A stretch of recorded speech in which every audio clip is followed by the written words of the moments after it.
The film was very good. Okay, and लगता है कि मतलब मनमोहन सिंह की इससे छवि बदलेगी? मनमोहन सिंह की छवि बदलेगी कि नहीं वो तो मुझे नहीं पता, पर मेरे हिसाब से फिल्म जो बनी है, जिस तरह से दिखाई गई, दर्शाई गई है, चीज़ें काफ़ी क्वेश्चनबल है। अगेन उसने खुद कहा है कि मुझे मेरी सच्चाई तो पता है, लेकिन मनमोहन जी को मेरी सच्चाई कैसी लगी वो मुझे नहीं पता। मैं तो करीब 3.5 नहीं सॉरी 4 स्टार्स 4 स्टार्स। अभी जस्ट मैं the accidental prime minister film देख के निकला हूँ। ये सिर्फ एक फिल्म नहीं, ये कांग्रेस की चेहरे से हटता हुआ नकाब है। सच कहूँ तो बचपन में सिर्फ खिलौने को मैं रिमोट से चलाया करता था, आज पता चला कि देश के प्रधानमंत्री भी रिमोट से चलते थे, आज पता चला। तो फिल्म बहुत ही अच्छी है।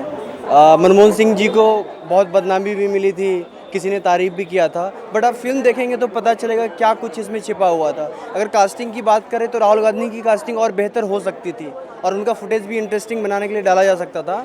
और फिल्म में गाने कुछ भी नहीं है, लेकिन फिल्म की कहानी बहुत अच्छी है। ओके, लगता है कि मतलब कि इस फिल्म से मनमोहन जी की छवि बदलेगी या और कुछ उसमें फर्क आएगा? कुछ लोगों का मानना था कांग्रेस की छवि तो बिगड़ सकती है, लेकिन अगर बात करें मनमोहन सिंह जी की पर्सनली तो उनकी छवि बिगड़ नहीं रही है, उनकी छवि अच्छी बन रही है कि उनके हाथ में कुछ नहीं था, वो बेहतर कर सकते थे लेकिन कर नहीं पा रहे थे, कुछ रीजन थी। तो फिल्म आपको देखनी पड़ेगी डिटेल में जानने के लिए। मुझे लगता है कि कहीं ना कहीं ये चुनाव करीब आ रहे हैं तो उस चक्कर में हाँ, फिल्म अगर चुनाव से पहले आ रही है तो ये फ़ायदा बीजेपी पार्टी को हो सकती है, इसीलिए पहले रिलीज़ किया गया है। तो इसमें कांग्रेस की जो भी छवि खराब हो रही है और इसी को फ़ायदा बीजेपी को मिलेगा, बीजेपी प्रमोट हो सकती है। कितने स्टार देना चाहिए? 3.5। हाँ एकदम पूरा लगा कि मैं मनमोहन जी को ही देख रहा हूँ। ओके, आपने कहानी की अगर बात करी है तो कितनी कहानी ने आपको बांध के रखा? कहानी ने पूरा बांध के रखा, लेकिन मुझे लगता है कि 2.5 घंटे की मूवी थोड़ी कम पड़ गई, समय थोड़ा कम पड़ गया उनके बारे में बताने के लिए।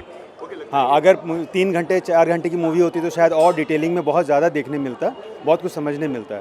अब ये यहाँ टाइम बाउंडेशन है तो 2.5 घंटे में उनको जितना दिखाना है डायरेक्टर दिखा सकता है, उतना दिखाया है उसने। ओके, मनमोहन जी के किरदार के बारे में लगता है कि उनकी छवि कुछ बदलेगी इससे या कुछ? हाँ, ये बदलेगी। देखिए आम जनता जो है ना, आम जनता में बहुत कम लोगों को पता है जो ये फिल्म में दिखाया गया है। इसमें बहुत कुछ ऐसा दिखाया गया है जो ज़मीन स्तर के और जो लोअर जो नीचे कैटेगरी के जो हमारी जनता है उन लोगों को ये फैक्ट नहीं पता है। ये ब्यूरोक्रेट्स में ही ज़्यादा लोगों को पता था।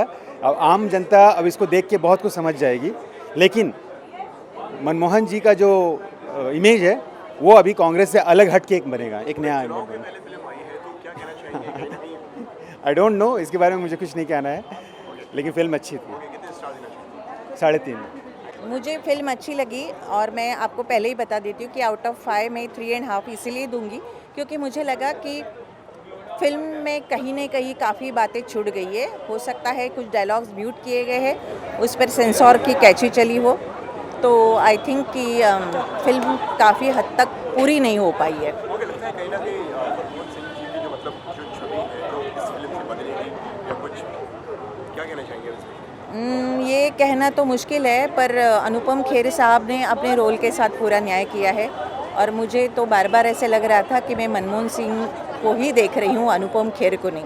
इसका मतलब है कि उन्होंने इस रोल को जिया है 100%। चुनाव भी करीब है, फिल्म भी अभी रिलीज है, तो लगता है कुछ फर्क आएगा? कुछ नहीं, ऑन द होल फ़र्क आएगा ऐसा मुझे नहीं लगता, क्योंकि आज तक ऐसी किसी भी फिल्म से बहुत ज़्यादा असर नहीं होता।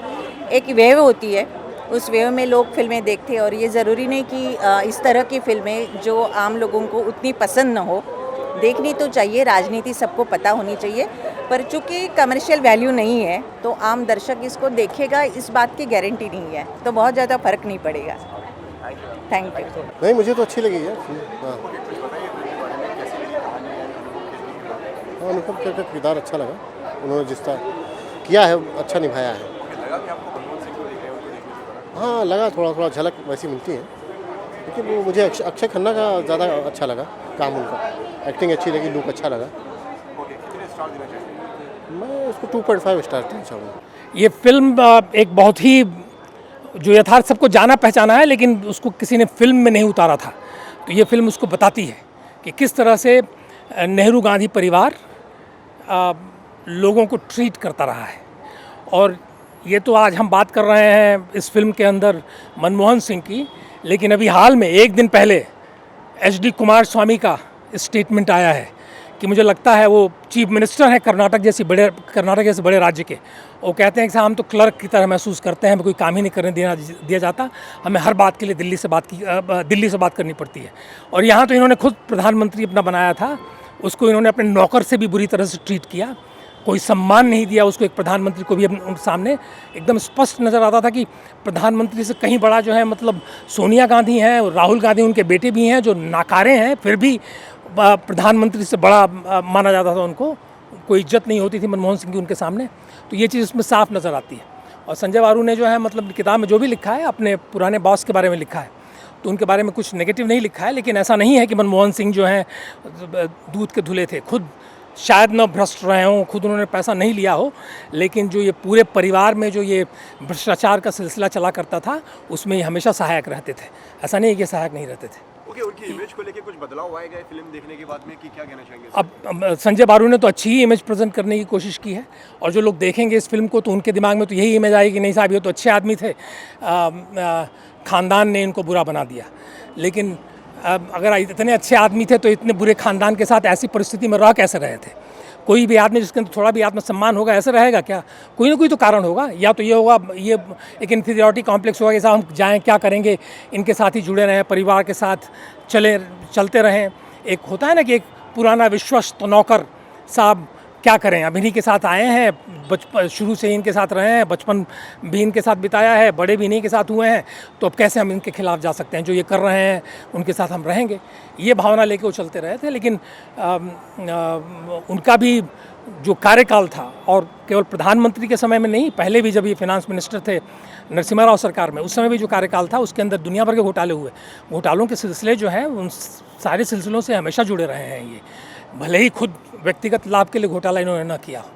ओके, चुनावी टाइम पे फिल्म आई है, चुनाव भी आने वाले हैं, सो क्या कहना चाहेंगे इस पर? चुनाव के समय में लोगों को जो है इन्फॉर्मेशन चाहिए होगी, सूचना चाहिए, और ये सूचना मिलती है उनको।